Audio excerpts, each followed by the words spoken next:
Hello, folks. Another Tuesday evening. Hope everybody's well, enjoying the pre-show chat. Just to explain, we do this every week. We come on a bit early, and we've been exploring, well, Antarctica, the moon, and a few other things too. So check back in the chat if you've not seen those comments. Hope everyone's well. I'll put the pre-show on just for a second before I get back to the main show. Of course, the doggies are here, as you would expect. They've sort of spread out a bit. It's quite warm here today, so they're sort of making themselves known. But there you go, that's the doggies. And for those who may not have seen the studio, this is me. And of course, this is the studio. And there's no guest tonight, it's just myself. So we're going to be looking at some of my data and also talk about some of the recent news. But you can see here the setup with the multi-view, the chat, and the various other screens that I use as part of the show, and the computer over here, which is controlling the stream as well. So it's all set up ready to go, I think. And we're going to have a really interesting conversation this evening. A lot of data, some of my own data, and some of the new data, the RBA, of course, today and their decision, and what that means, and also some of the things they didn't tell us, they should have told us perhaps. We'll also look at some of the other information that's come out recently, and also go down to the postcode level. And in the third part of the show, we look at postcodes, but more about that in a second. Anyway, we've hit 8 p.m, so I'm going to take the pre-show off. I'm going to start the main show. I'll be back in just a moment.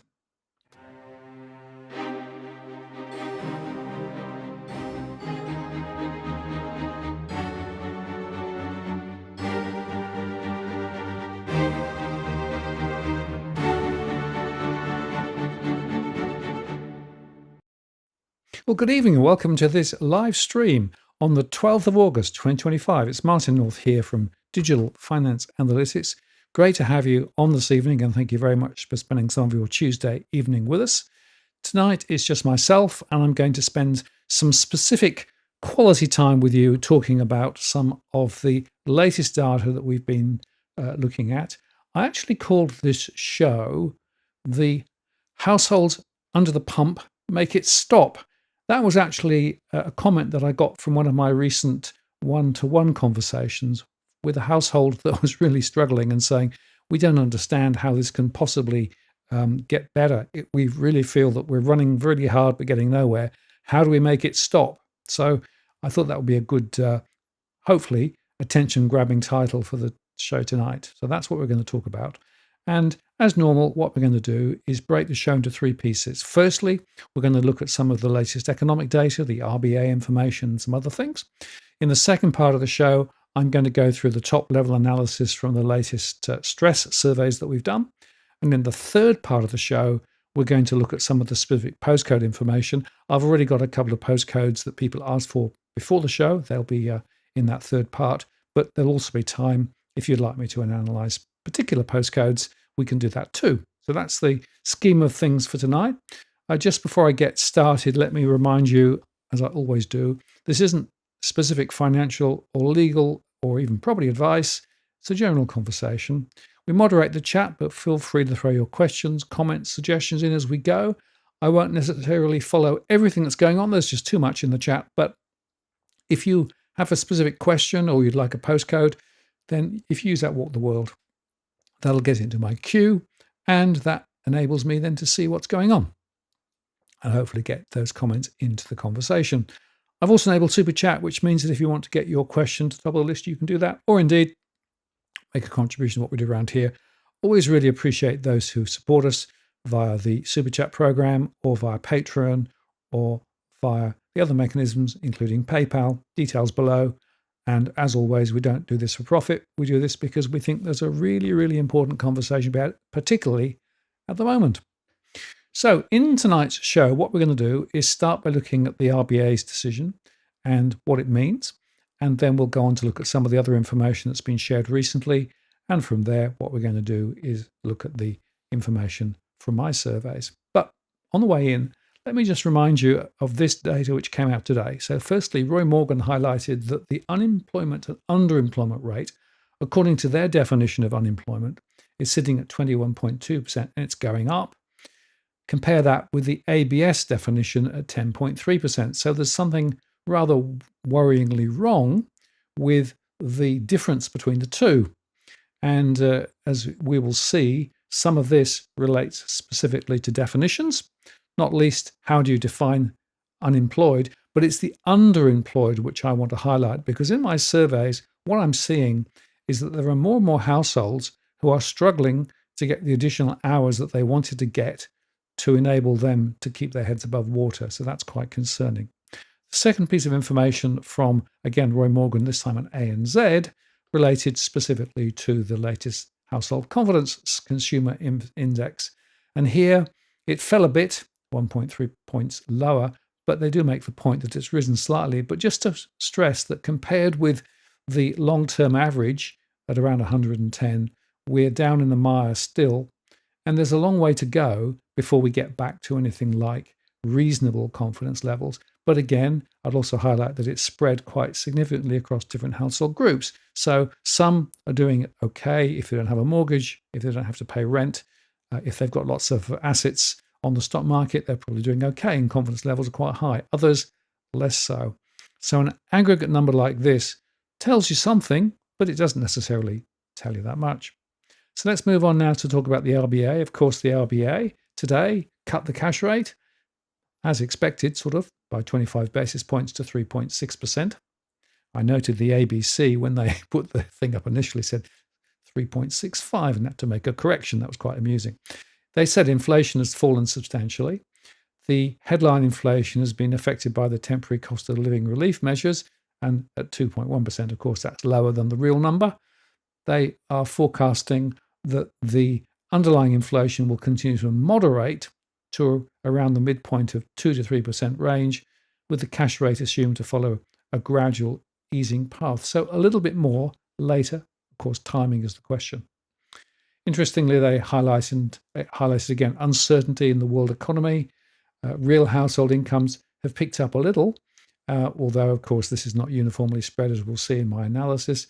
Nevertheless, labour market conditions remain tight, unemployment rate at 4.3%, an average 4.2% in the June quarter as a whole.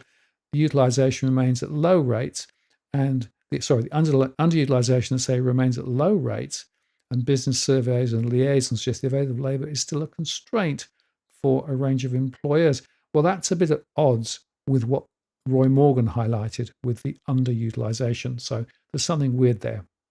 The quarterly volatility is also a concern, but looking through that, wages growth have eased and productivity growth has not picked up.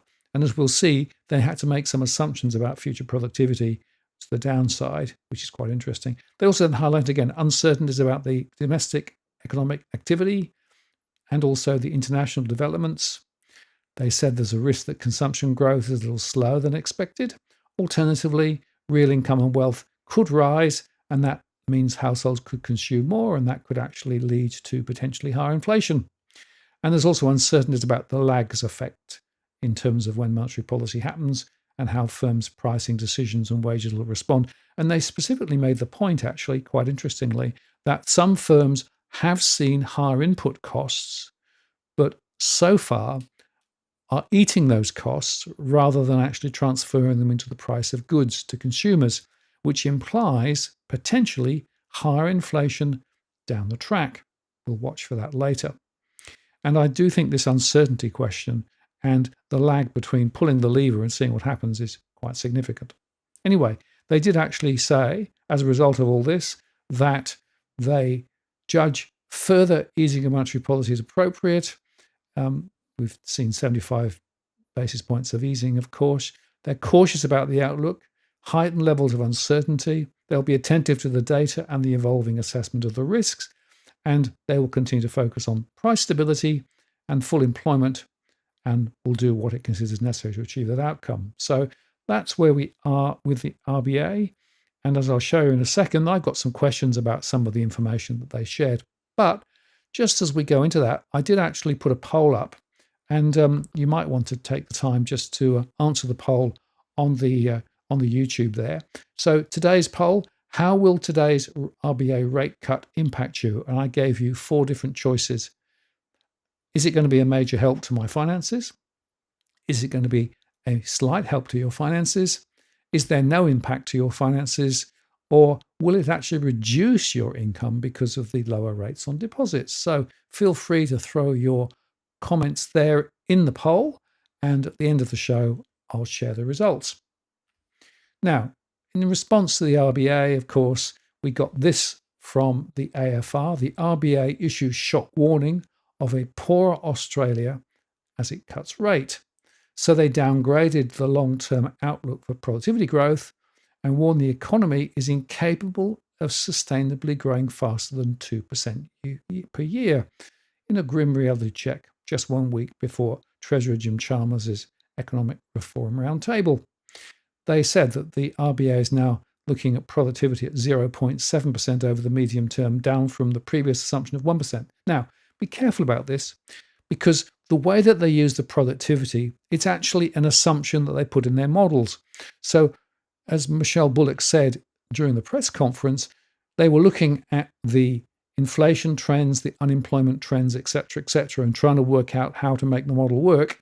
And so they actually had to reduce the productivity assumption to be able to fit the indicators that they've currently got with the indicators that they want to see. So rather than actually specifically projecting future productivity, what they've done is just use a plug number. So in a way, what the Fin Review is doing here is putting a bit of a spin on that 0.7%, which is probably not really what it was designed to do. And in fact, Michelle Bullock said they do not specifically forecast productivity. So a bit of a black mark to the Fin Review for this article. Now, Shane Oliver did put this out. RBA forecasts slightly slower growth than in May, unemployment at 4.3%, and inflation at target, predicted or predicated on further gradual rate cuts to 2.9%. And without the inflation be lower and unemployment higher. So we continue, he said, to expect 0.25% cuts in November, February, and May. So that's what he is highlighting.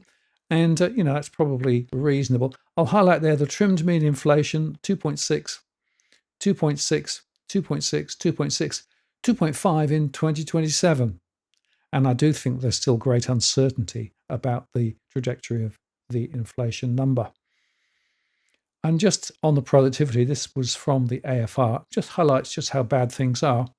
If you look back through the 2000 to 2010, productivity was actually significantly above where it is now. So Houston, we have a major problem. And as I discussed with Edwin yesterday, the roundtable next week is going to be a talk fest, but they seem to be excluding a lot of stuff, and we'll talk about that in a second. Now, the other side of the equation is a question about what the costs are. And in fact, I made a show called Cost of Living Are Up, but How Much? And I actually went through the difference between the CPI analysis of costs, the cost of living indices, and the true costs as per my household surveys in terms of what people are actually paying. And the truth is that real inflation, lived inflation, the inflation that ordinary households are feeling, seem to me to be quite a lot higher, nearly double the official cost of living statistics, which includes, of course, the costs relating to mortgages and rents. And of course, that in turn is still quite a lot higher than the official CPI, which is bumbling around to 2.5%. So we do have an issue with how much cost of living are still going up. And many people are finding that their money is just not going as far as previously. And there was this article, thanks to Cookie Boy for this, that shows how inflation has actually hit your hip pocket. And you can see there over the 4 years of inflation, eggs have gone way, way up, oils and fats, etc., etc. And this survey, which came out very recently from the Resolve Political Monitor, highlights the fact that people are still cutting back and buying carefully to try and get by. And of course, if you look here, here's the main stories.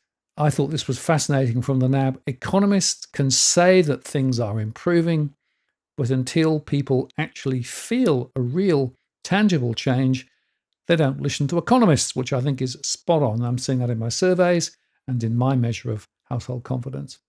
And just another quick snapshot here, of course, insurance costs are rising considerably. This is a little case study that was in a recent article that showed that back in 2023, the annual premium on the Gold Coast was just over 3,600 and something. It went up, and in 2025, it's gone up to 12,905. And certainly we do see insurance costs being one of those significant creeping levers that people are struggling with. And again, in my surveys, because I look at households in the round, I'm capturing all of their cost inputs. And as I say, my analysis is that costs are actually rising a lot higher than the official statistics. Now, is that because the official statistics are wrong? Or is it simply because they've actually made some assumptions which are inappropriate? I think it's a mixture of both. And as I discussed in that earlier show, go check it out if you want to see more detail. There's a couple of issues. One is the statistical information inputs into the ABS are quite wobbly at the moment. And they also have made some policy changes in terms of how they measure things. So the true real cost for many people is a whole lot higher. In terms of what's ahead, yes, I think we can expect probably a couple more rate cuts. And as we'll see in my sensitivity analysis through my scenarios, when those come will be quite important. But as this article earlier on highlighted, the rapid fire rate cut hopes probably are evaporating, and it's going to be lower and longer. And how far low it goes is the interesting question. This actually was quite fascinating from the Statement on Monetary Policy that came out today. They're expected to gradually decline to around 3.1% by early 2026. But remember, this is the market expectations, which they plumb in to their models. It's not the Reserve Bank's expectations. Another little piece of information here. Lenders have passed on the May cash rate reduction, and it's also hit deposit rates, hence my question in the show there about the issue of whether, in fact, your income is going down because deposit rates are going down. I'd also make the point that private credit data for June was actually higher, annualized at 5.8 for owner-occupied and 6.3% for investor. And that means that for many people, they're borrowing more relative to their income than previously. And another piece of evidence through the lending indicators, this is old data now, we'll get the latest lending indicators in a couple of weeks, or no, less than that now, actually, later on this week, I think. But you can see here the average loan for both occupier and for investor dwellings continues to rise. And that means that debt's still a problem for some households. And if you're in the rental sector, it's worth highlighting that the national vacancy rates, according to SQM, fell to 1.2%. It varies, but there's a problem. Australia's rental market tightened further in July, with the vacancy falling to 1.2%, down from 1.3% in both June and July 2024, according to the latest SQM research data. And just by way of comparison, if you hop across to Canada, they've reported, this is RBC Economics analysis, rents are now actually declining in half of Canada's 40 census metropolitan areas, and Vancouver leads the steepest year-on-year drop. Another way of showing it, you can see there that some quite significant falls in terms of dollar drops. Toronto is the only major market to see the rental burden shrink, they said. And guess what? Population growth slows, most in Ontario and BC, because of course they've dialed back migration substantially. And funny that, it's very interesting to note that when you dial back migration and reduce the demand for property, rentals drop. Whereas, of course, in Australia, we are continuing to pump migration and rents continue to rise. And the true CPI for rentals is much higher than the official CPI data in the ABS numbers. So that's another factor that I see in my data too. Now, as we take the conversation forward, of course, the budget is a problem. And as discussed with Urban yesterday, we are seeing funding cliffs ahead. And so the question is, what levers do you pull? And of course, there were various levers discussed ahead of the roundtable, including broaden the GST, or what about indexing income tax bands? Probably worth thinking about. What about productivity growth and how that hits or relates to company tax? Should that be looked at? And all these handouts from various sources, particularly the government in recent times, which is blowing the budget up. Is that really helping? But it's interesting that Albo has come out and said, no, we're not going to look at taxes. We're not going to do a whole lot of things.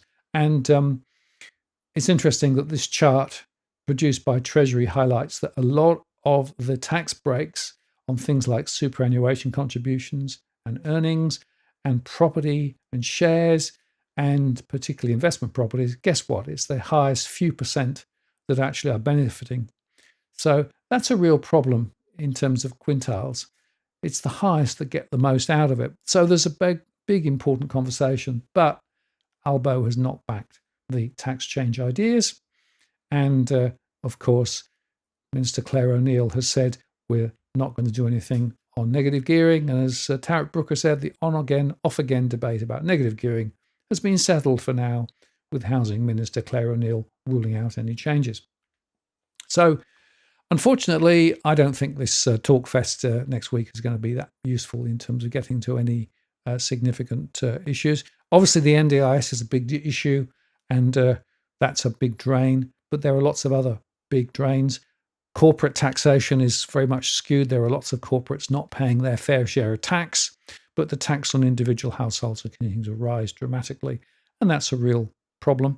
And of course, we also have the global uncertainty with the tariffs and Trump's latest shenanigans, including now, of course, basically charging a couple of large firms to be able to sell their chips to China, which is amazing, 15% on those chips going to the US Treasury, are remarkable.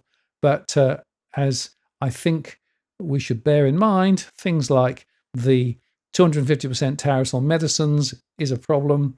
They're talking about lifting the tariffs on India because of the secondary relationship between India buying oil from Russia. And as a result of all that, well, this chart rather well sums it up. Consumers in the US are going to get hit, but not in the short term, in the longer term. But there's also going to be broader fallout as well. And some of that fallout's going to come back to Australia. So one of the questions and the level of uncertainty that the RBA is wrestling with is the amount of uncertainty around the trade policies and what's going to happen.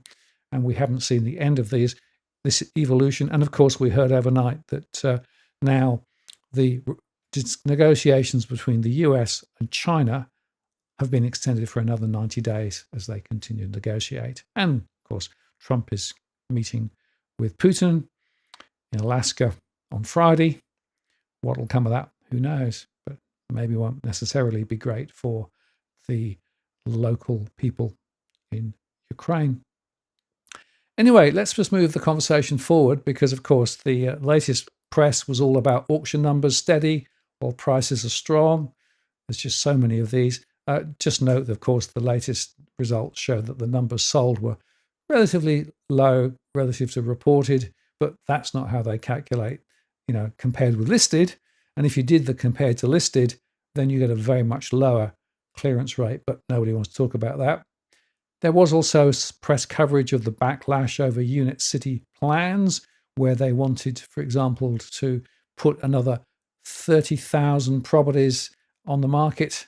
And it's just amazing, really. We've also got this on potentially fast-tracking approvals in Victoria for smaller developments in some places.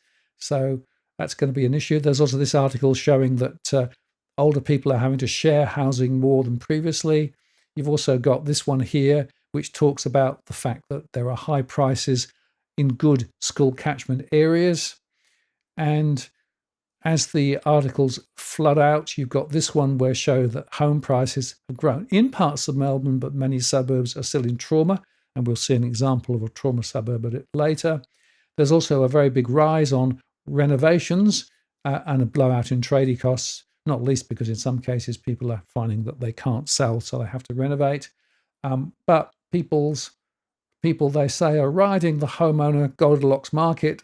Majority of homeowners are using falling interest rates to get ahead of their mortgage, in other words, not paying down or reducing their repayments. I'm seeing some that are, but some aren't. And it's interesting that the slow pace of rate cuts was translating to a gradual increase in prices, which is a great scenario for those already in the market, said AMP Chief Economist Shane Oliver, but also acknowledged it was more difficult for people to get into the market, and it's making very, very difficult. It seems that we are in a Goldilocks zone, but it is a bit of an issue. And by the way, if you wanted to give an example of some of the things like Gold Coast, where the Japanese investors are piling back, they say, or in Brisbane, buying ahead of the pre-Olympics, or what about the Sunshine Coast? I mean, you can't make these articles up. There are more and more and more of them, which are saying, this is the living top lifestyle suburbs revealed, and they're affordable. Or West is city's best suburb score 2020 in future growth and lifestyle options, according to a new survey that's being popped up, or Townsville. That's the way you should be buying. So it is, I'm afraid, more spruik from those in the journalistic, I put that in inverted commas, the journalistic profession through the property portals directly or indirectly. A lot of this is rubbish. A lot of this is partial truth. And yet, of course, a lot of people are buying it nevertheless. Now, I will also make the point that the Real Estate Institute of Victoria is lobbying for better information disclosure about reserves, which I thought was quite interesting. And that takes us to the other little topic to talk about before I get into my surveys, that, of course, we've got the underquoting reveal. Sydney revealed as the underquoting capital. Well, no surprise if you've been following this channel. Edwin and I have been talking about this for a long, long time. False hope in underquoting capital. Suburbs most misguided by underquoting sellers. And, the story just goes on and on and on. We know that underquoting is a big thing and people are being misled, both on the vendor perspective and also from the respective purchaser perspective. That's a big deal.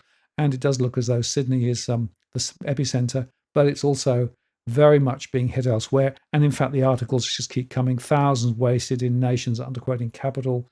And this article where we reveal the truth about property auction guides, they're not really very helpful, as this one says. Now, of course, Marco says, well, it can be frustrating. It's the market. No. It's actually the culture. It's the culture of the real estate sector that's the problem here, as Edwin and I have been discussing. And of course, if you want to talk about culture, then we've got to talk about this particular one. Teflon Josh has his license suspended. Dummy bidding, underquoting, high-pressure sales tactics, and producing false documentations for fair trading are among the allegations being levelled against one of Australia's highest earning real estate agents. And, rubbery figures take people down the garden path. Well, it's part of the cultural problem we have around real estate. And unfortunately, it's widespread across the country. But it is interesting to see a little bit of reporting now in the press about this stuff, which is a little bit unusual. But, the fact of the matter is that, like it or not, there are real issues in the real estate sector. And as I highlighted in the show with Edwin yesterday, it's also hitting rental increases too, because it's actually often agents who are catalyzing rental increases, even if the property investor hadn't really thought about it. Why? Because that increases the value of the rent roll and therefore the value of their business. So that's a little bit of an issue. Well, that gives you a bit of a flavour for some of the background stories. I guess what we should now do is move the conversation forward and talk specifically about my latest analysis. And for those who've not seen the show before, this is the core market model that we use. We survey households on a rolling basis, and we continue to get good data from 52,000 households that plugs into our modelling. We slice and dice the data all sorts of different ways, and we also form a view about where prices may move based on scenarios that we'll talk about. And, just briefly, for those not seen it before, with mortgage stress data, the price trajectory data, the buying and selling intentions, the migration data, the CPI and economics, and the core market model together allows us to then form a view of where things may go. Oh, and I will just make my normal ad at this point. It is an ad. Shame, no shame at this end. I think it's important. If you're interested in a detailed conversation about a suburb, you can do that through the one-to-one service. This is an individual confidential discussion, and I can't give financial advice, but I can share my data at a granular level. I can look at the stress, the home price trend data, and also the modelling ahead and talk about what might be happening and some sensitivities around it. It's about an hour's conversation via Zoom or phone. There is a cost involved because there's a lot of work, about 6 to 8 hours work generally over a period of 2 to 3 weeks.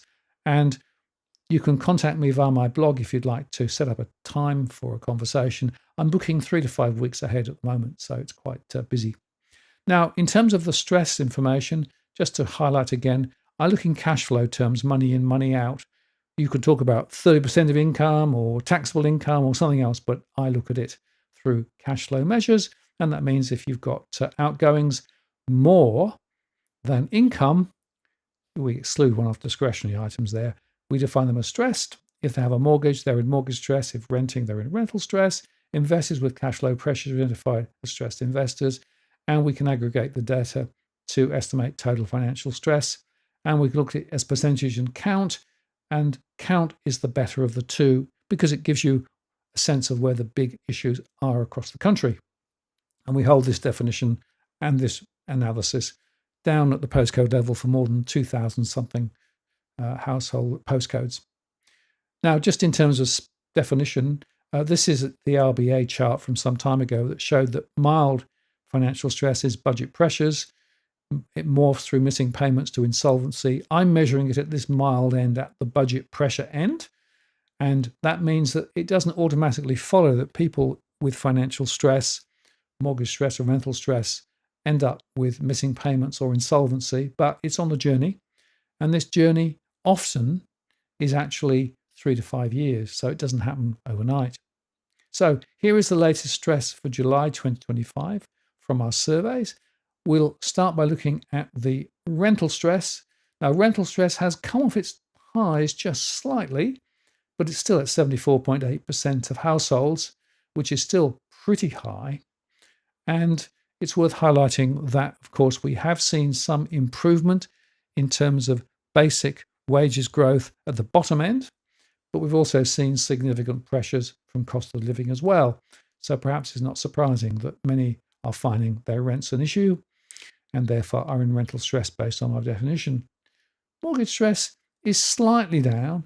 49.4% of households with a mortgage have cash flow pressures. It was above 50% a little while ago.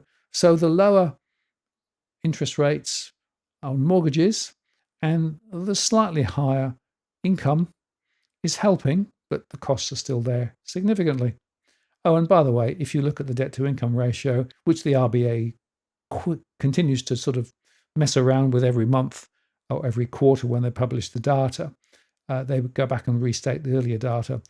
But the ratio is 181 on their measure, but that, of course, is all households.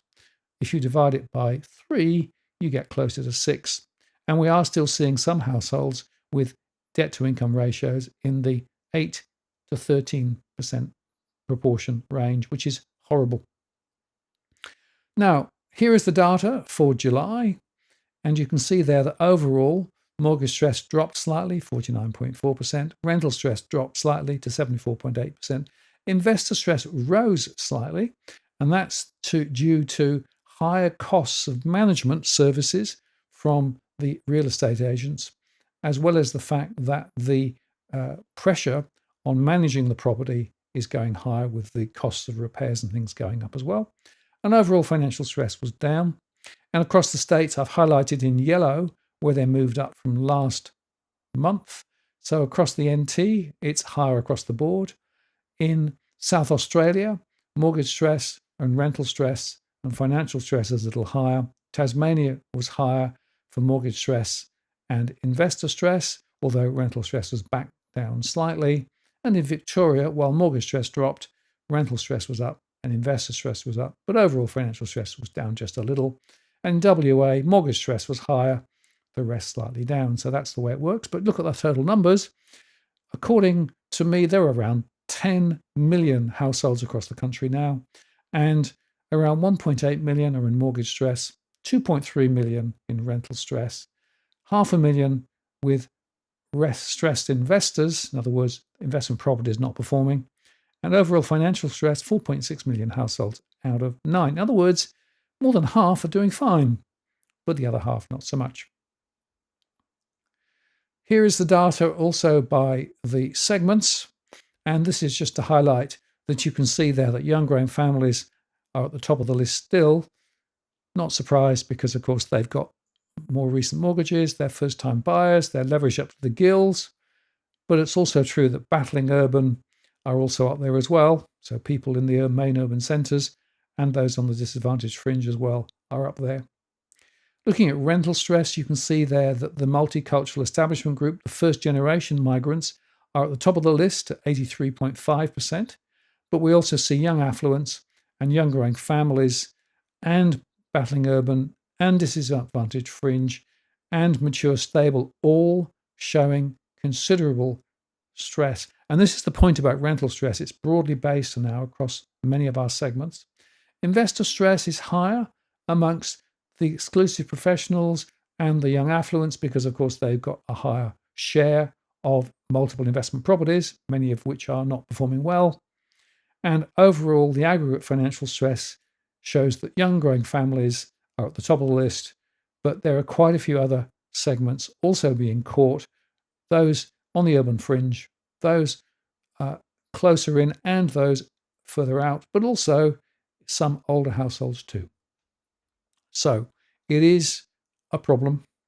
And to my mind, this is a story that is not being adequately told in the mainstream, even now. Now, we can look at the top postcodes, and this, of course, is looking at the count of households in mortgage stress. And postcode 2170 Liverpool is at the top of the list with 13,000 households in mortgage stress. That's 94%. We've also got Campbelltown in New South Wales with very high levels of stress. Then Toowoomba, 4350. Wanneroo in Western Australia with 11,000 households. Narre-Warren in Victoria. Berwick and Harkaway in Victoria, and Pakenham in Victoria, all high growth corridors and all exhibiting high levels of mortgage stress. Then Riverstone in New South Wales, Camden in New South Wales, Ballarat in regional Victoria, and then Murruwa in Western Australia, Roxburgh Park in Victoria, and Tarneet and Hoppers Crossing in Victoria there as well. Now, the risk of default is my estimate over the next 12 months as to the potential number of households that, with a mortgage, are likely to end up in a default state.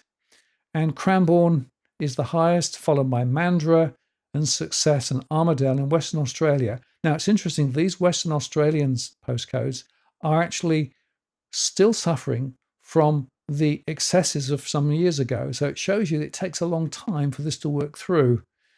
The Roxburgh Park, Tarneet and Derrimont is more about the more recent changes, and we do see some pressure there. And then places like Toowoomba, Wanneroo, Bundaberg, again in Queensland, and Gosford up in the mid-north coast is also, central coast I should say, is also showing signs. Quite a few people moved out to Gosford and surrounding areas post-COVID and through COVID, and in some cases they still have very large mortgages. Looking at the rental stress, you can see there that Melbourne has the highest count, 15,000, then Toowoomba, then Liverpool, then Southport, then Tarneet, Derrimont. Again, it's interesting how these same postcodes 2039 and 2030 pop up. Then we go to Westmead in New South Wales, Zetland and Waterloo showing up there, Yatala, Coomera, and then Mount Druitt in New South Wales and Ipswich in Queensland are all showing high counts of rental stress. And these percentages are all pretty high too. Remember, this is financial pressure. It doesn't mean that people are going to default or will have to stop paying. What it means is they have to prioritize, put more on credit cards, potentially cut back on other consumption. Stressed investors are also there too. It's interesting that now in the Tasmanian story is quite high. There's something weird going on there. Not sure. It's small counts, so you wonder, but there is a bit of an issue. Also, Bull Creek in WA, Cranbourne, Toowoomba, Bundaberg, Hornsby, Campbelltown, Naremburn, Wembley in Western Australia, DY in New South Wales, and Croydon Park in New South Wales are all showing high signs of stressed investors. And the stressed investors are, of course, people who potentially may have to sell their property because the cash flows don't work, the management fees are continuing to rise, and whilst there's some headroom to put rents up in some areas, I suspect the reason that there's an issue with Tasmania is that there is no capacity to put the rents up because households more generally are just underwater. So now if we go to our scenarios, this is quite important to understand as we take us to the next part of the conversation. Here, we're looking at not predictions, we're looking at sensitivities in the way the modeling works. I have three scenarios. The first one is called the Goldilocks zone. And at my scenario now, there was another rate cut in October to December to 3.35%, probably more next year. Inflation eases in line with the RBA expectations.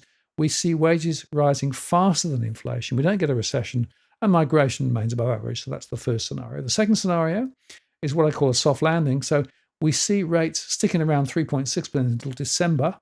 We don't get inflation falls, but we do later get rises again. And that's really as the trade issues bleed through. And actually, inflation stays above target through 2026.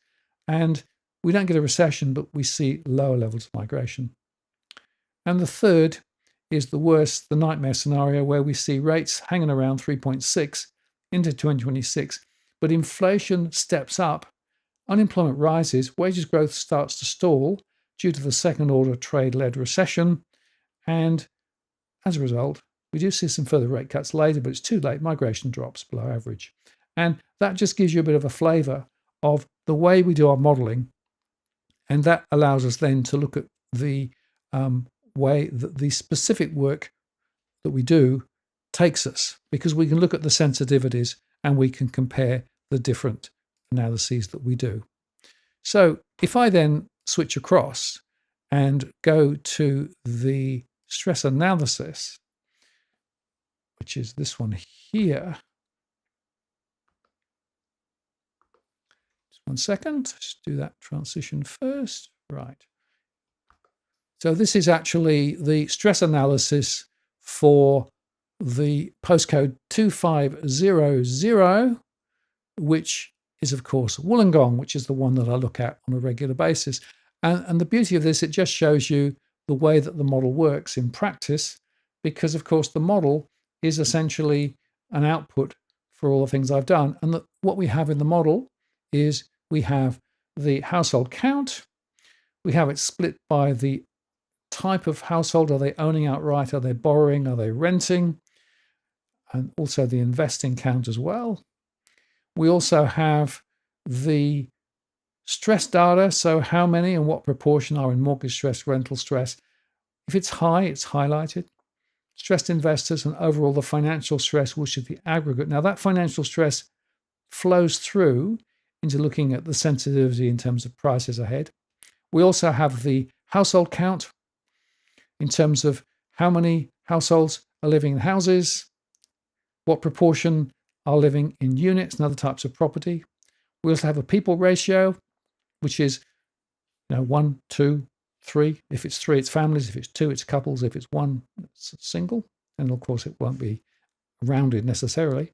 The vacancy rate based on the census. Of course, the census is getting old now. The next one is next year. So it'll be interesting to see whether they run the census next year. And will they actually provide census forms to those living in tents, I ask myself. The gross investment yield is 3.3 on this one. Net investment yield is minus 1.3. The difference between gross investment yield, where we're looking at the theoretical rental yield versus the price, which is the one, of course, all the agents quote all the time. Net investment yield is the true rental return after all the costs of managing the property and the interest that you pay on the property. And that's the real important one. And this one here, it's quite negative, of course. We also have the taxable data from the census and also from the ATO. The ATO data is more recent. It's the tax year 22-23, which was released very recently. We can then calculate the disposal monthly income, which will then give you the average per household. This is after tax, and the proportion going on the mortgage and the amount of that mortgage, and also the percentage going on the rental and the rent paid. And then finally, looking at our scenarios, we have the 3 scenarios where we look, cumulative speaking, what happens ahead with the 12 months, 24 months, and 36 months view of what's going on ahead. And the base and the worst case scenarios show you that in this particular one, well, if things go well, prices can rise further. The base case is a small fall and the worst case a more significant fall. So that's the way the model works. And that means that we can look at the story at that granular level. And that granular level is actually quite important in my view. Now, before I started the show, I checked my comments and there were a couple of people who'd actually asked specifically for analysis. So the first one, Steve asked for analysis on postcode 5290. So if I put 5290 and bring that up, you can see that it's Mount Gambier. And so in the postcode of Mount Gambier, there are 11,300 households, 31% own outright, 35% are borrowing, and 33% are renting. We have 35% of households in mortgage stress, 1,400. We have 45% in rental stress, 1,700. Not much stressed investor, and the households in financial stress overall at 29%. 76% of houses, a small number of units are types of property. People ratio is just 2, and the vacancy rate was 9.9% at the census. Gross investment yield is 4%, but the net investment yield is minus 0.4%. The average taxable, 73,000 from the ATO versus 62,000 from the household census. That gives a disposal monthly of around $4,500, with 29.1% going on the typical mortgage at $1,300 and 24.6% at $1,096 going on the typical rent.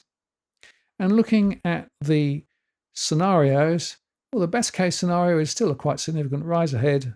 Base case, a small rise, cumulative 5% over 3 years. The worst case, a potential fall.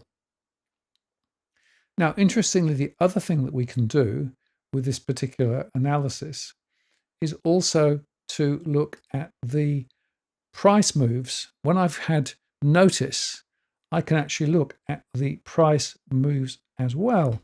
And so, if we look at the price moves for this particular one, this is Mount Gambier over the last 10 years. It's quite an interesting story. You can see there that in June 2016, the median price for a house was $230,000. In 2017, there was a very small move. There was a fall in 2018. There was a rise in 2019. Another rise in 2020, around 5%. There was a rise in 2021, and that was about 12%. And then there was a very significant rise of close to 30% in 2022. In 2023, another small rise above 7%. In 2024, a rise above 12%. And in 2025, a further rise. And that takes us to the median price. Ooh, a blank screen. Why is that? Hang on. Wait a moment. That's interesting. What's happened to my screen? Just a second. Let me see if I can bring it back.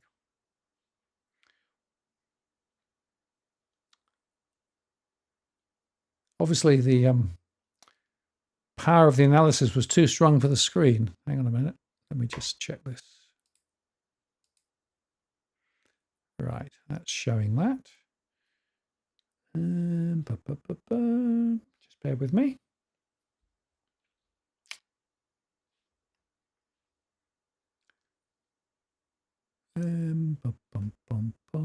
Go there.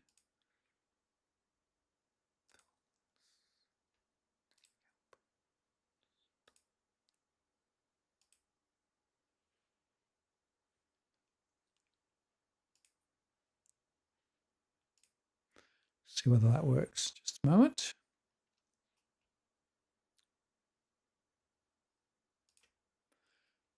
No, that's very interesting. Aha. Bingo. There you go. Right. Let's see if I can get this to come back on. There you go. Sorry about that. Strange. Okay. So I'm not sure how much you didn't see. So let me just show you the trend. So back in 2016, this Mount Gambier was at 230,000 median. In 2025, 503,000. So quite significant. And I find it fascinating that we've seen significant rises in South Australia, and Mount Gambier, of course, included. So that's the story there. Now, we had another request for this particular postcode, and that was postcode 3073. And let me see whether I can bring the other screen back up again.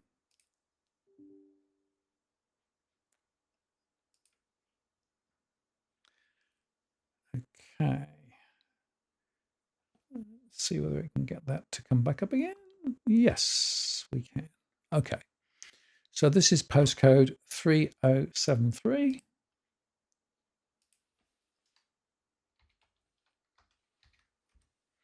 And this is Reservoir in Victoria. And I can tell you that the profile of this property area, as you'll see later, is quite different. So 21,000 households in this particular postcode. We have 31% earning outright, 31% borrowing, 36% renting. We have 71% in mortgage stress, 67% in rental stress. We have some stressed investors too, overall financial stress at 51%. We have 63% houses. We have a small number of units and other types of property. And the overall vacancy rate was 8.8%. People ratio is 2.17%. Gross investment yield is 3.2%. Net investment yield negative 1.3%. So investors are underwater. Average taxable, $83,000. The household census was $80,000. That gives a disposal monthly of $5,900, with 40% going on the typical mortgage, $2,383, and 30%, $1,974, going on the typical rent. And you can see here that the scenarios are, well, in the very best case scenario, maybe a 1.4% cumulative rise over 3 years is what I'm seeing. The base case, a fall of 13%, and the worst case, a fall of 34% if things went really bad. And if we then look at the same modeling, we can also compare the price movements. And it's quite interesting to compare Reservoir with the other one we looked at. So back in June 2016, the median price was $670,000. It jumped up about 20% in 2017. It was flat in 2018. It went down in 2019 by well over 5%. It went up in 20, but a significant rise of 20% in 2021. It then fell in 2022 and 2023.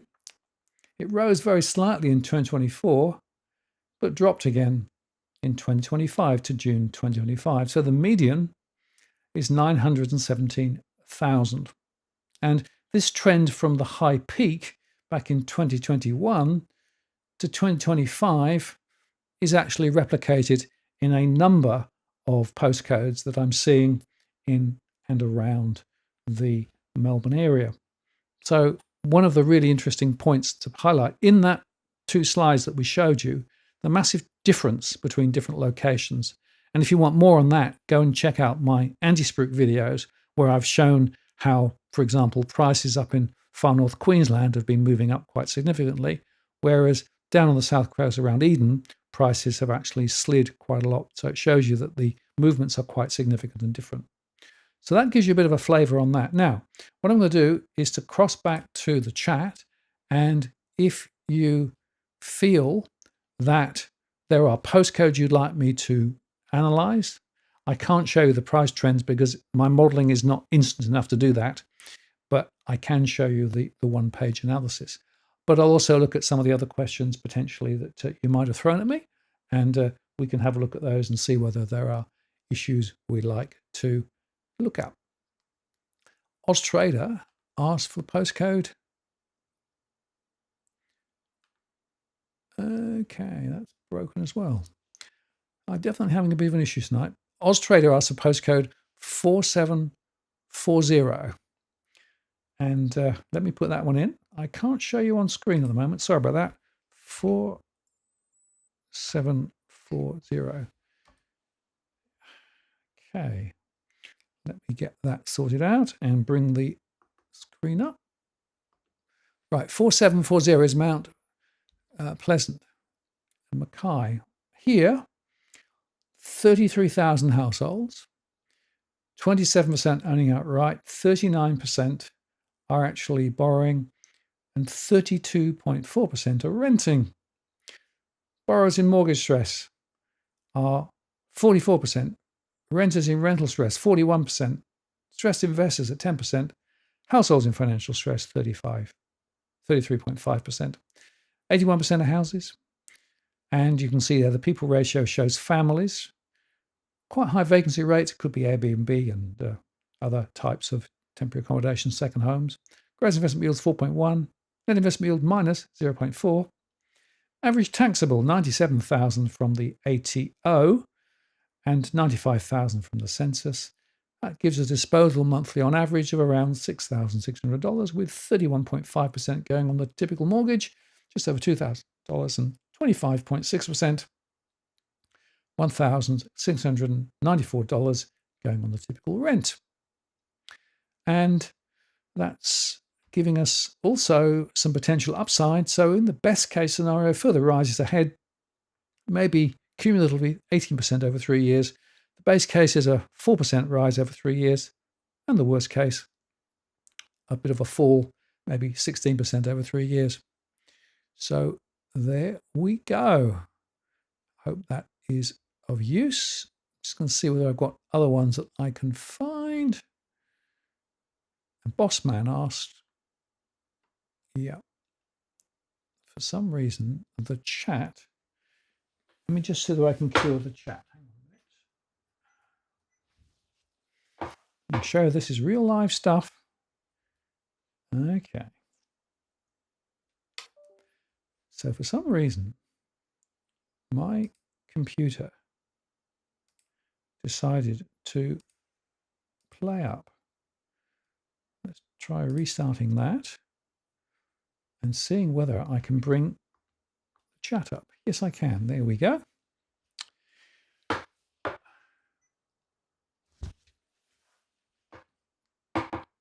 Okay, so Bossman asked for postcode 4519 and also 4510. Let's put 4519 up first.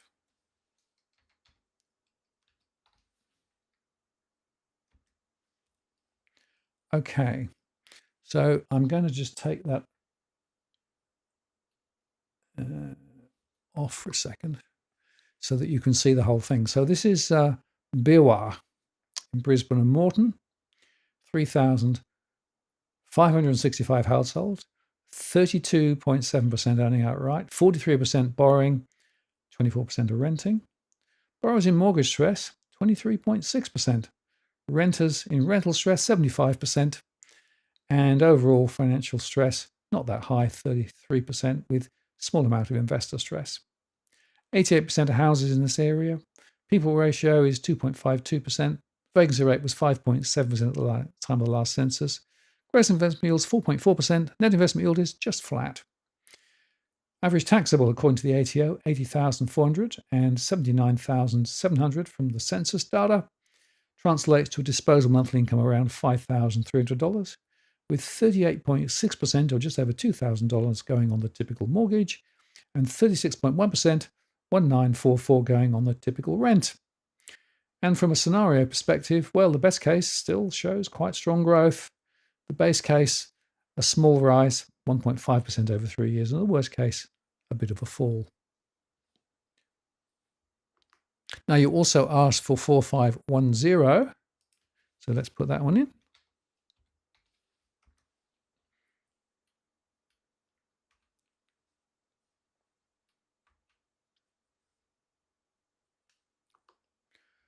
$4510 is Caboolture. Here, 21,000 households, 26% owning outright, 36% of borrowing, 37% of renting. In mortgage stress, 14%. In rental stress, 87%. Stressed investors, 26%. Overall financial stress, 41%.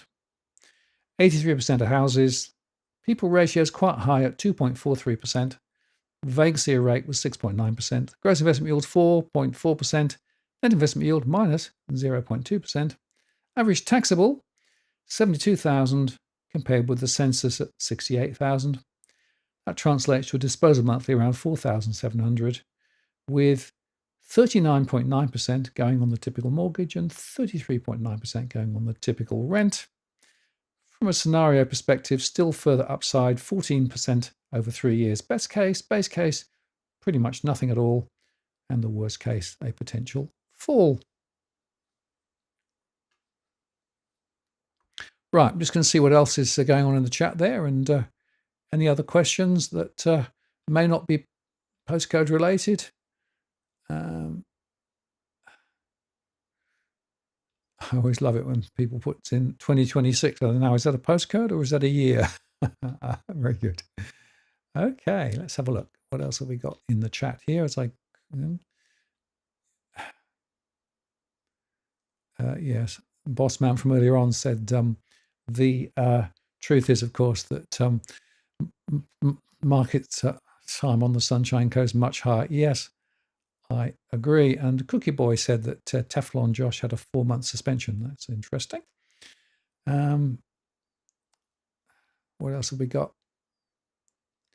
Cookie Boy says a lot of regional areas are in trouble. Sellers are expecting higher than pandemic prices. Absolutely right. And in fact, I've got some data, of course, for Canberra, which we need to put up when we've got time. Drew said, oh dear, pack them. It comes in with a free machete. Very good, I'm afraid. Tassie is a royal mess. Yes, I agree with that. And interesting question here. M2 increases 5.3%, but inflation is much lower. Well, of course, inflation is not measured accurately. This is my point from earlier on. And the asset boom that we're seeing is because of the high liquidity. M2 and M3 globally is higher than it's ever been. And that's just pumping asset prices, gold, Bitcoin, property, share prices ever higher. And of course, also, as property prices go higher, people can actually leverage up higher, which means the banks can expand their balance sheet, which means they can lend more. So remember also that inflation, as measured officially, excludes the cost of housing. They include building new houses, but not mortgage costs. So the big chunk of household costs that everybody gets hit with are not included. So that's why we have a massive issue there.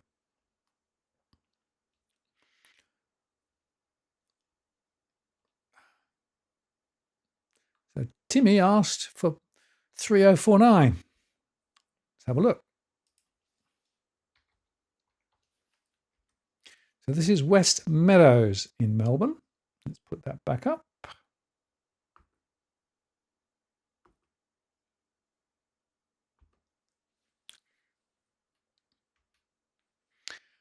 Okay, 3,800 households, 35% earning outright, 44% are borrowing, 20% are renting, 95% in mortgage stress. Ooch, that's a lot, 1,600 households, 87% in rental stress, some stressed investors, and overall financial stress at 65%, one of the highest we've seen tonight. Households, 83% are houses. People ratio is high, so mostly families. The vacancy rate at 4.7%, somewhat lower than others. Gross investment yields on average 3.3%. Net investment yield is minus 0.9%. We're seeing this in Melbourne a lot with net negative investment yield. That's one reason why a lot of property investors are listing in Melbourne. Taxable income, 84,000. Census was 90,000. Disposal monthly around $5,700 with 38% or $2,184 going on the typical mortgage and 31% at $1,794 going on the typical rent. And looking at scenarios, I'm afraid that even the best case scenario, I can't see house prices going up in this area because of this high financial stress metric. The base case is a significant fall and the worst case is a catastrophic fall. So let's hope that we don't see that.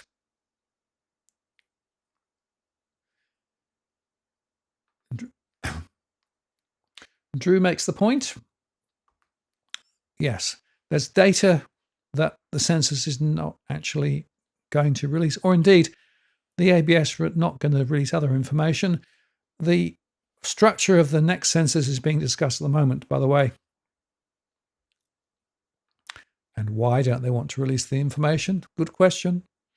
Well, it could well be, of course, that the information isn't in line with what people want to see. I don't know. It should be objective, independent. It should be as comprehensive as possible, in my view. But we do seem to be cutting a few corners left, right, and centre.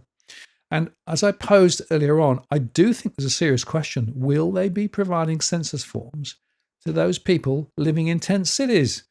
Or will the requirement be that you actually have to have a house to get effectively a census?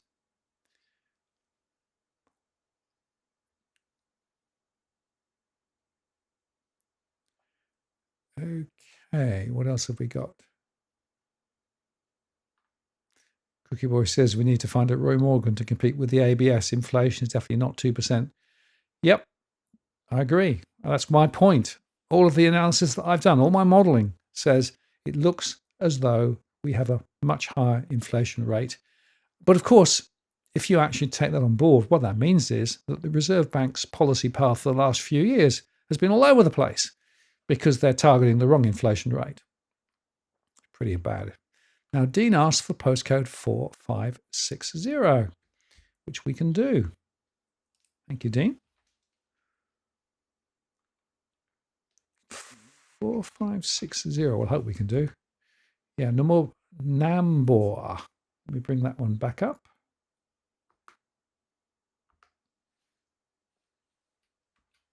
So this is in Brisbane and Moreton, 14,900 households, a third owning outright, 41% borrowing, quite high, 25% renting, mortgage stress of 51%, just over 3,000 households, 78% of renters in rental stress, just over 2,900 households, some stressed investors, overall financial stress 46%.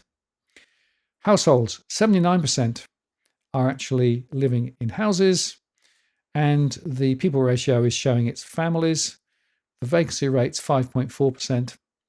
Gross investment yields back to 4.4. So some of these areas around Brisbane have quite strong gross investment yields, but net investment yields are still negative.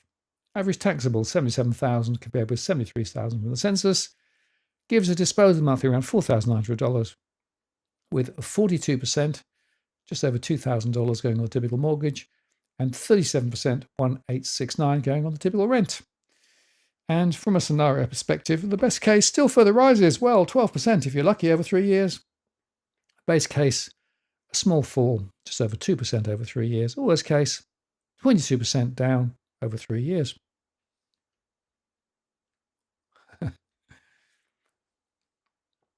Just quite amused by Swart's comment here. Data doesn't lie, but statistics do, don't they, ABS? Yes. So, you wonder. It's all about assumptions. It's all about how accurate the data is, but also philosophically about what you're trying to achieve, I suppose. And, the reason I do my analysis and my surveys is I don't believe some of the official data tells the full story. Now, Dylan asked for postcode 4670, which we can do. Focus on Queensland tonight, which is fine. 4670, which is Bundaberg. Here, 35,000 households, 39% owning outright, 30% of borrowing, 29% of renting. 34% are in mortgage stress, 80% are in rental stress, and 23% are in investor stressed land. Overall financial stress, 42%. 83% are houses. People ratio is just over 2. Vacancy rate's 8.4. Gross investment yields, again, 4.4%. Net investment yield, 0.2%. So it is positive, just. Average taxable, 79,000 compared with 62,000 in the census, giving a disposal monthly of around $4,200 with 36.7%, 1,560 on the typical mortgage, and 33.4%, 1,420 going on the typical rent.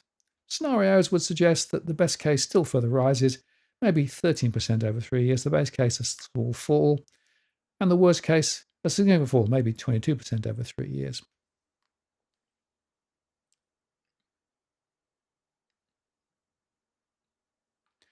Drew asked for postcode 3000. Yes, worth looking at 3000. Bit of a story to tell there, of course.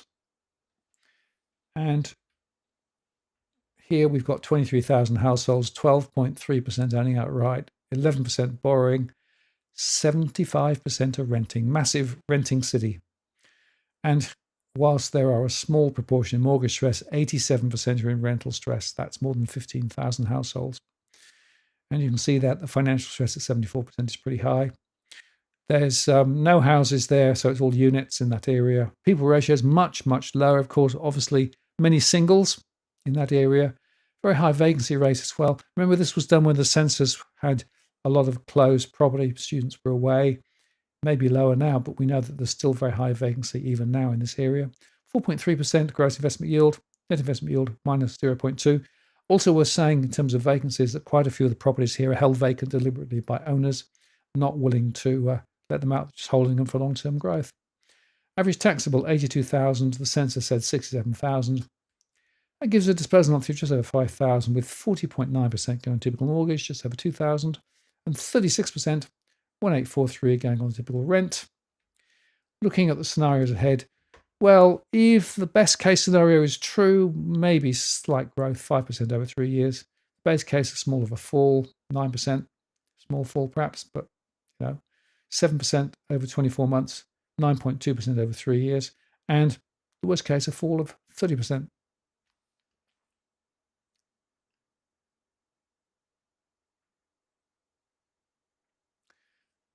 Clinton commented about, let's put that back up there,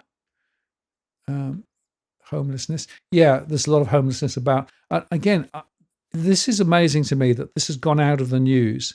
So all of the homelessness, walk down the streets and it's just now you see people living in doorways or living in tent cities, and not just in the major centres, but in regional areas. And, I used to live in Thirroul. We used to have our own homeless in Thirroul, remarkably. And it's become a feature. And I'm afraid that there is not enough political action here. So it is disastrous what we're seeing. Australia asks for 2261. Put that up. Yep.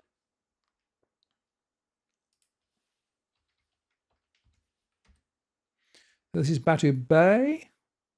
Bring that on screen.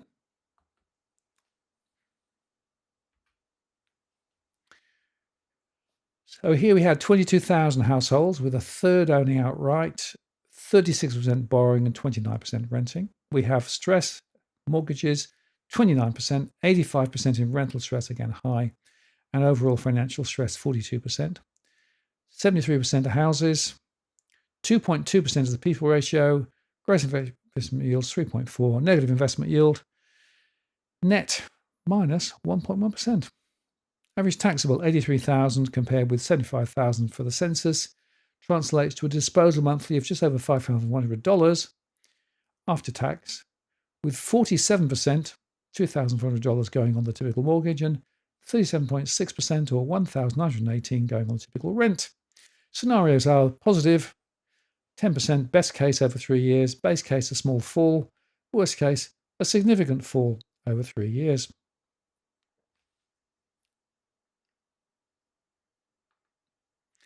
NADA asked for 3806.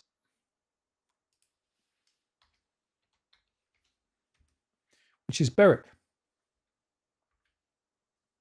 Here we have 18,000 households, 28% owning outright, 49% borrowing, 22% renting, a lot of mortgage stress, a lot of rental stress as well, and overall financial stress, the highest I've seen at 71% today. 89% of houses. People ratios, family, 2.76, and the vacancy rate was 4.7%. Gross investment yield, 3.5%. Net investment yield, minus 1.2%. Average taxable, 103,000. Household census, 110. That translates to a disposal monthly of $6,900, with 34.7% or $2,400 going on a typical mortgage, and 28.8%, $1,993 going on the typical rent. Scenarios are negative, pretty negative, and very negative in the three scenarios. 3.7% cumulative best case, 18% base case, 39% worst case. So this is a classic example where we are seeing those with slightly higher income actually under significant financial pressure.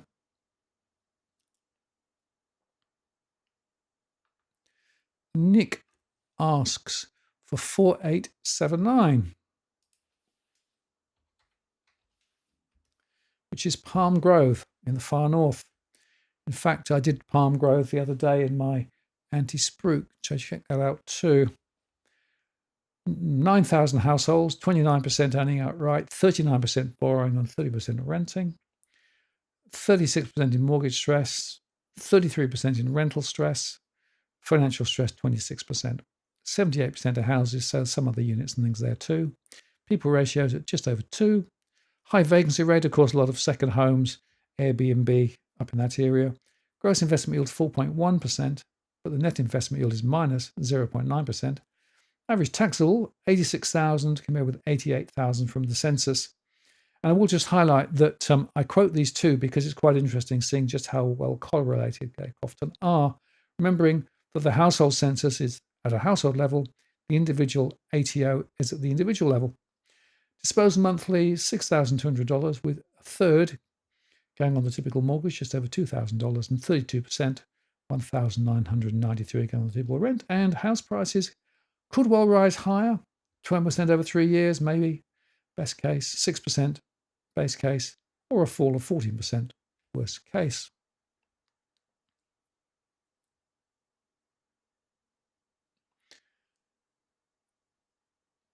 Now, Leon asked an interesting question there.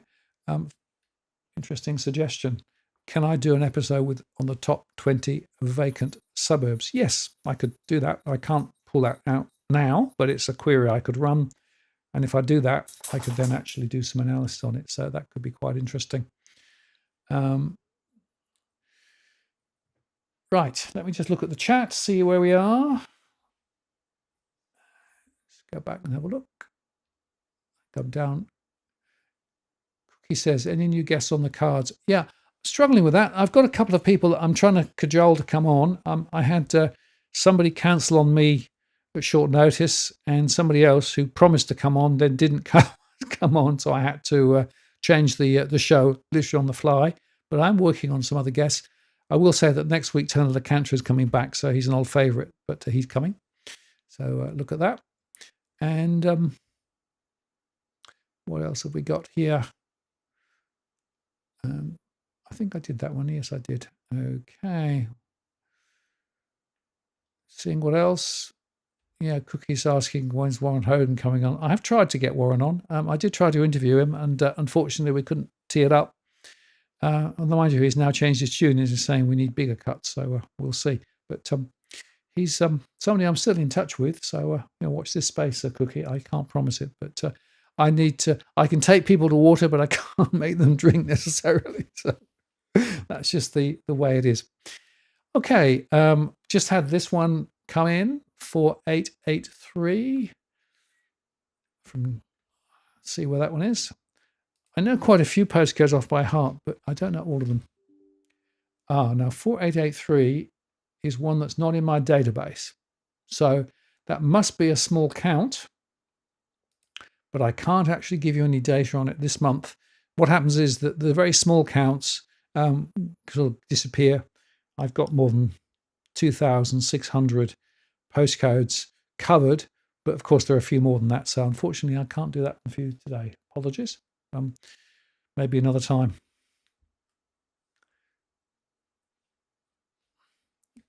Australia makes the point that rental stress was highest in 2261 so far. Yeah, well, I went through the top ones there, of course, in rental stress earlier on in the show. If you didn't see that, go back and check it out. Right. Well, I think we're getting close to the end of the show. So as with all of these things, there's always lots to talk about, but I am sort of running out of smoke here a little bit now. So let me just go and just give you a little bit of a sense here. One of the other things we can do is we can look at some of the analysis that I've done with regard to my modeling. And of course, one of the pieces of modeling I do is the scenarios. So the Australian house price scenarios at an aggregate level over the next 3 years. The best case is a rise of 12.9% over 3 years. The base case is a small easing, down 1.7%. And the worst case is a fall of 22.5%. Units, pretty close, following on quite closely as well, but not perhaps dropping quite as much. So that's the overall scenario for Australia at the moment. Now I saw there, Taz has just thrown me a couple of postcodes.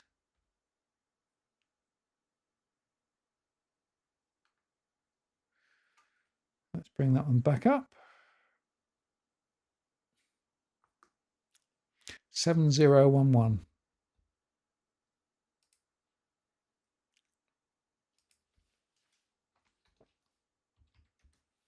So this is Berrydale in Tassie. And here we have 6,700 households with 28% earning outright, 37% borrowing and 33% of renting, 65% in mortgage stress, 75% in rental stress, overall financial stress at 56%, quite high. 79% of houses there. 2.26% is the people ratio, so that's families. 5.2% vacancy rate. Gross investment yield 4.9%. Net investment yield positive 0.1%. Average taxable 70,000 compared with 67,000 from the census. And that gives us a disposable monthly of 4,756 with 32.8% at 1,560 going on the typical mortgage and 33.5% at 1,595 going on the typical rent. Scenarios don't look particularly healthy.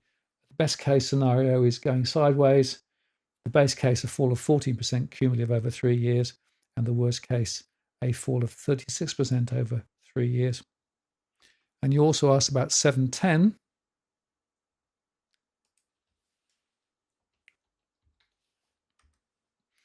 Which is Rosetta. And here we've got 7,900 households, 28% earning outright, 30% borrowing, 41% renting, 71.4% in mortgage stress, 86% in rental stress, overall financial stress at 61.7%. 79.5% houses, people ratio is 2.23, gross investment yield 4.8, net investment yield is positive 0.8%. Taxable income 68,000 from the ATO, 63,000 from the census. That gives us a disposable monthly around $4,600 with a third going on the typical mortgage 1,560 and 34% 1,595 going on the typical rent. Interesting, the rent's just slightly higher there. Scenarios are again negative, down 3.8% cumulative over 3 years. Best case, base case down 18%, worst case down 38.8%. So there you go. And as Cookie said, yes, noticing that the mainstream media continue to spruik Melbourne. They do. And, the data is not actually supporting their spruiking. But hey, there you go. Actually, Clinton made the point, media is turning into a sort of hedge fund as the media is dying out there, mining and real estate. Yeah, absolutely.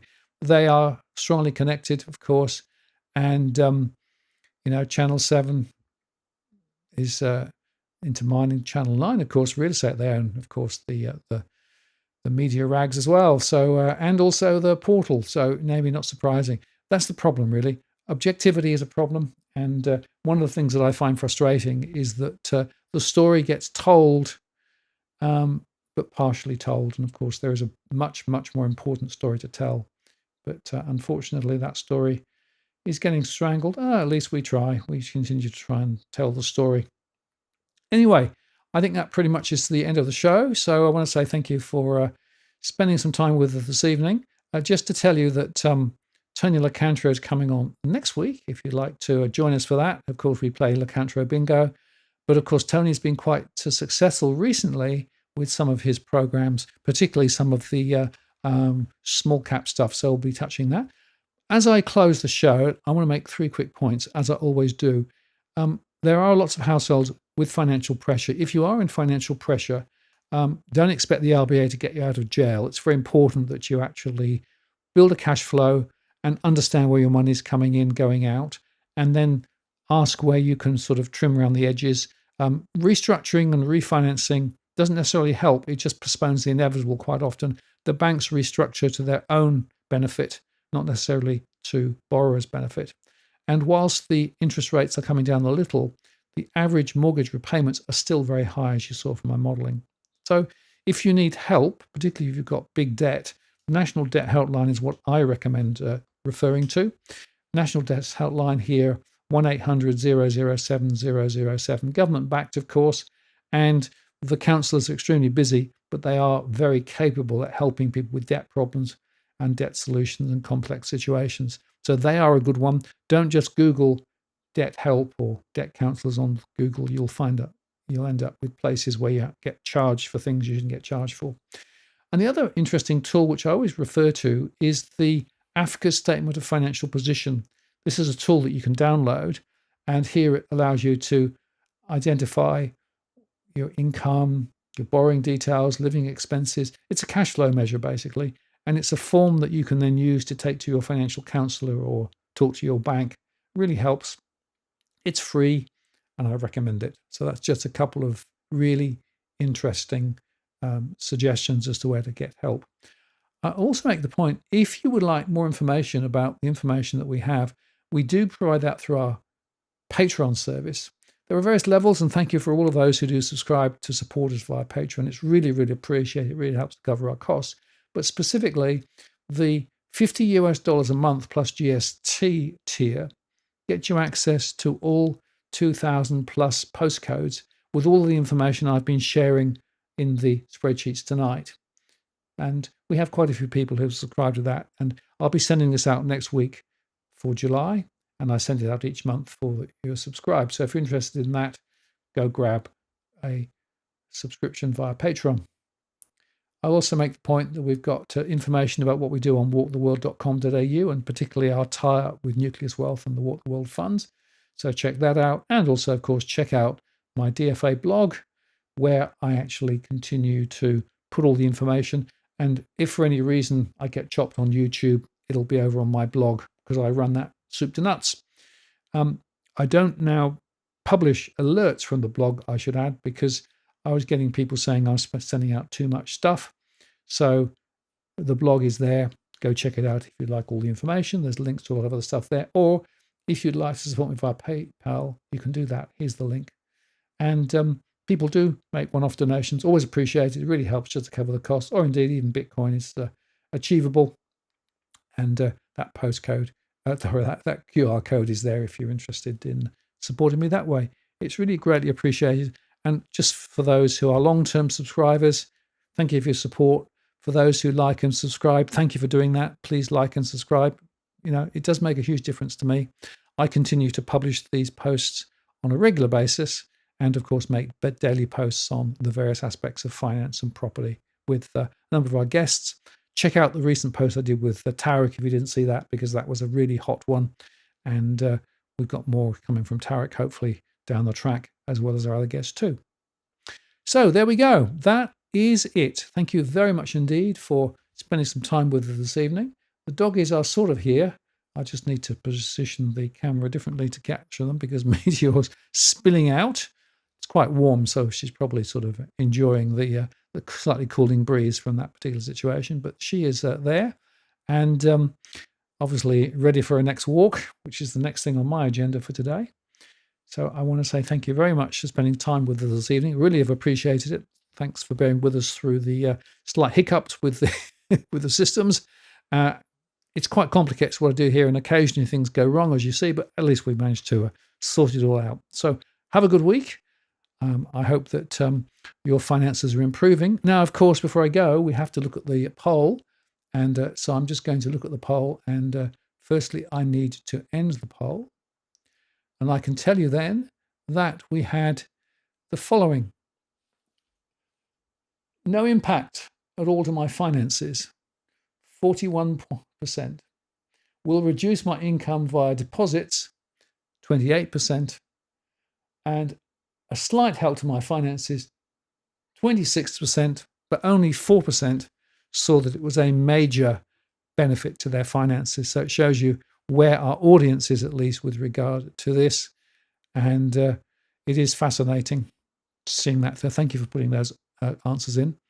And finally, Cookie, thank you very much for your comment there. I just want to call out Cookie Boy because he's been providing me with a lot of the clips and also a lot of the research, particularly with regards to the Andy Spruik. So Cookie, really appreciate your support. We do really appreciate what you do for us here on the channel too. Anyway, that's it. I'm done. Have a great week. We'll see you next week. And thanks for spending some time with us this evening. This is Martin North from Digital Finance Analytics signing off. We'll see you next time. Take care.